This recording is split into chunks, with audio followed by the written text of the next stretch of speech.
Hey guys, நானும் என் தோணியும் பஸ்ஸுக்கு wait பண்ணிட்டு இருந்தோம். சரி பஸ் வரலையே நடக்கலான்னு நடந்தோம். முன்னாடி பார்த்தா பஸ் போகுது.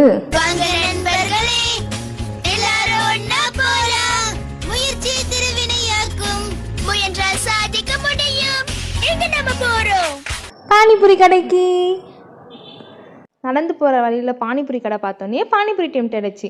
உடனே அந்த அக்கா நான் ஒரு யூடியூபர்க்கா, நான் 1,00,000 சப்ஸ்கிரைபர் வச்சுருக்கேன்க்கா அப்படின்னு சொன்னேன். அவங்க அம்மா இந்த பேச்செல்லாம் வேண்டாம், சாப்பிட்ற பானிபூரிக்கு கரெக்டாக காசு கொடுத்துணுன்ட்டாங்க.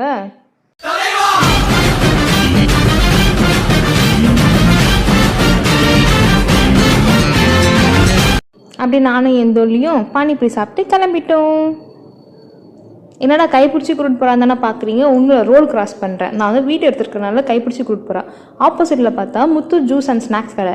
சரி விரா வண்டி அந்த கடைக்கு நாங்களும் கிளம்பிட்டோம்.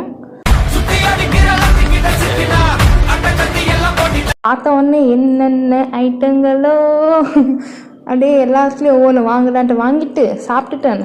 ஆம்பியன்ஸ் எல்லாம் செம்மையாக இருந்துச்சு. ஈவினிங் ஸ்நாக்ஸு, மார்னிங் ஸ்நாக்ஸ்லாம் சாப்பிட்டா நல்ல ஸ்பாட்டுன்னு சொல்லுவேன்.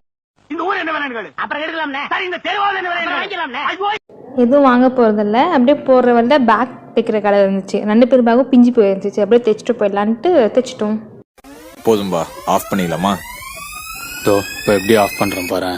என் தோழி வந்து இதுக்கு மேலே நான் ஒன்றுமே சாப்பிட முடியாது, நீயே வேணால் வாங்கி சாப்பிட்டுக்கோ, தயவு செஞ்சு என்னை ஆளை விட்டுன்ட்டான்.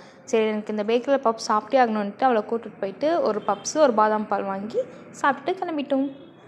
எப்ப பார்த்தாலும் சோறு சோறு சோறுன்னு